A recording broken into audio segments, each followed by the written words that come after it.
one where Jesus is asking his followers to count the cost. Who loves father or mother more than me, who loves son or daughter more than me. And these things, well, most people, the people that I see here can understand this very well. We see how parents love their children.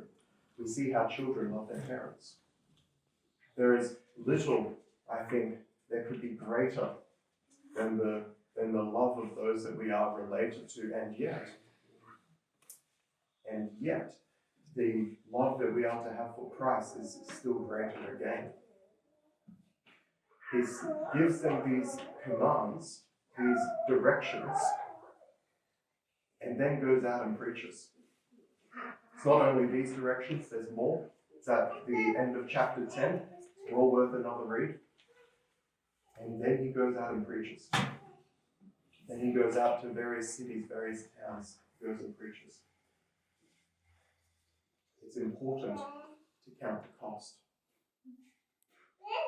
It's not untrusting or any other word to know what it is that's ahead of us, to plan, to have some understanding of what we're aiming for. And it's expressing our love for Christ when we say, I know all that this is going to cost. And it's worth it. It's not only that the wise merchant who we can point to for this, not only the wise merchant who sold everything that he had in order to obtain the pearl of great price. We might translate that now, the wise investor who sold all of these nothing shares to get in on the bubble and then sell before it pops. We could say much the same. That it's not just about money, not even just about resources. It's everything that it might cost us, because it's everything that we have been given.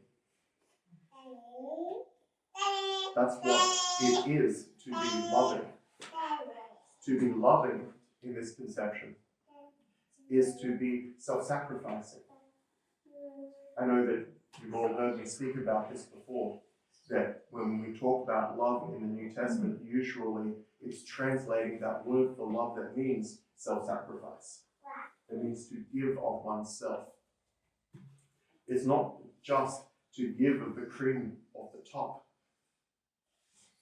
It's to give of our person.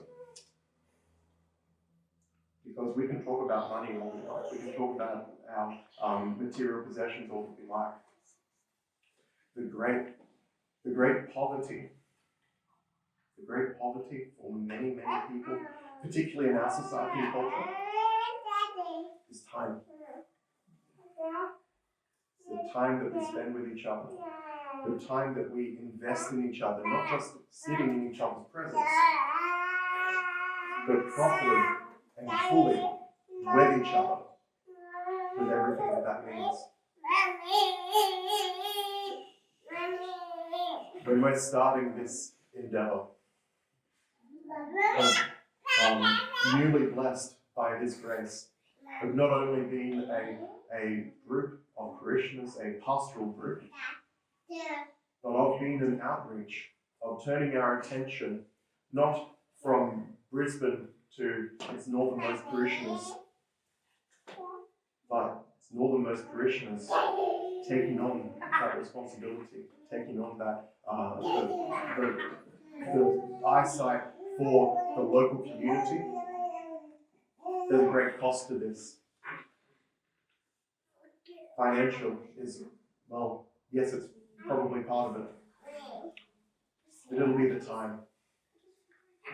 It'll be listening to the people around us. It'll be sharing what we have in ways that the other person is ready to receive. It'll be seeing the people around us, knowing that these are our community. They are our co-strugglers towards heaven.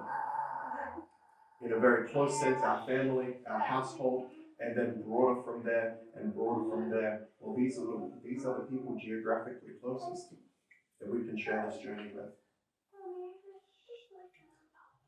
As always, it's a joy, and today continues to be a joy to spend this time with you, to invest this time. And having completed Typica, we'll venerate the icon of Saints Elizabeth and Barbara, and we'll continue our fellowship next door. May God bless you all.